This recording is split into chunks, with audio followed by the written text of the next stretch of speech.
shirweyne ay isugu yimaadeen xubno ka kala socday ururada bulshada rayidka gobolada koonfur galbeed Soomaaliya sida gobolka Shabeellaha Hoose, gobolka Bakool iyo gobolka Bay oo ku midoobay dalad lagu magacaabo South West Non-State Actors Soswensa ayaa waxa ay doorteen gudoomiye iyo gudoomiye ku xigeen. Munaasabada doorashada oo ka dhacday magaalada Baydhabo ayaa waxa xubnaha wax dooranayay ay tiradoodu gaaraysay 60 xubnood oo gobolkiiba ay ka timid 20 xubin. Ayaa waxa gudoomiyaha dalada isku soo sharaxay Cabdi Cadow Axmed oo cid la tartantay aan jirin, sidaasna codka kalsoonida loo qaaday kuna guuleystay gudoomiyaha daladaasi. Gudoomiye ku xigeen ayaa waxa u tartamayay Marwo Sahra Ashkir Guuleed iyo waliba Abdikariin Aweys Abu. Codka oo ahaa mid qarsoodi ah ayaa waxa codka aqlabiyada gudoomiye ku xigeenka ku guuleystay Abdikariin Aweys Abu. Munaasabada doorashada oo ay ka soo qayb galeen isla markaana goobjoogayaal ka ahaayeen wasiiro ka socday maamulka koonfur galbeed Soomaaliya iyo gudoomiyaha gobolka Bay iyo waliba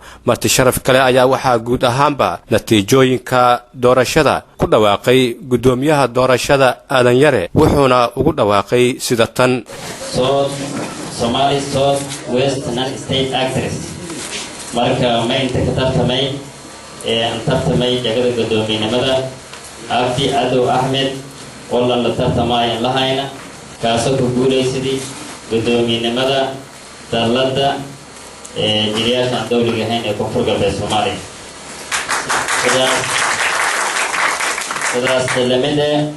ما ينتبه ما يجعل قدومي كحجينك سهرة أشكر بولد هي عبدكريم أويس أبو والله ما ذبح كجيدا شبيلة الحوسة سأسراتيه عدد كل إبريمي هاينا كنتم يعفر عد تضبعد حلاوت صدام إسقال عد مهري عبدكريم أويس أبو يد أخنا مهري زهرة أشكر بولد فالدرابية وريقنا مطمئن باهنا دور الشدي مديون قدقي اسكنغني سريحيرك هاي دي منفيرني إن سدها كميلو دماميل ميك قولي سدي عبدكريم أويس بولد لما نسين هاترينتا بدوري كتغينكا دلدا Somali South West Non-State Actors. intaa kadib ayaa waxa goobta hambalyo iyo boogaadin ka soo jeediyay gudoomiyaha gobolka Bay Cabdirashiid Cabdulaahi Maxamed, wasiir ku xigeenka arrimaha dastuurka koonfur galbeed Soomaaliya, wasiir ku xigeenka qorsheynta oo dhamaantood taageeray qaabka ay u dhacday doorashada. Assalamu alaykum warahmatullahi wabarakatuh. Civil society madila civil society number 1 way ku faday transparency wala no والغاية حن وإنت ومكتوب جرنا يا لوفلة قلب كوري. مركز على هذا لديكي إني دور الشخص لكسوبي اللي كتلا قلي قلب مهم هو وبالشدة إني من الرأي كوري توقعت والقصد إني واضح هذا والمكتوب جرنا. دور الشدة سنة شدي ويبوها قفلين كولي سدفني. process كوسن كباري مهم اللي دايم.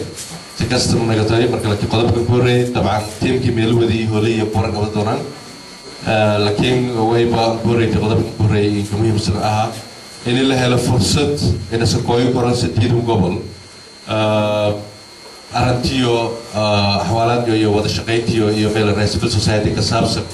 كجو أنس دايا بوكان ميديسي كدور دايا وأرميد هرمرنا له كفر قلبي دوي بوها نقاد يوكو ميدته إذا هنوايان وان إذا نفرح جلياس تذكر قاسة تقول تقام مشقين ويلنا قولين مجاهدة قولين urur kama ana dawliga aan ahaan way ku maasanyihiin sida wanaagsan ay mataqaanaa doorashada qiimaha leh ay halkan ugu bilaabeen waa lagu faani karaa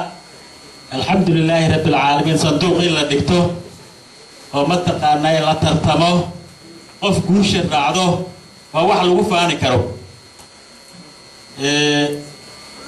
bulshada rayidka oo nooca ka soo shaqeysay arrimaha ka soo shaqeysay aad bay ugu mahadsan yihiin annagana goobjoogaan ku nahay si sharaf leh ayaa u dhacday walaalaha tartamay haddii la tartamo labada qof u baa guuleysta walaalkayna guusha raacday maanta waan u hambalyeynayna kuul bayna leenahay tan kale qoladan maanta dooranaysa waxay geesinimo u tahay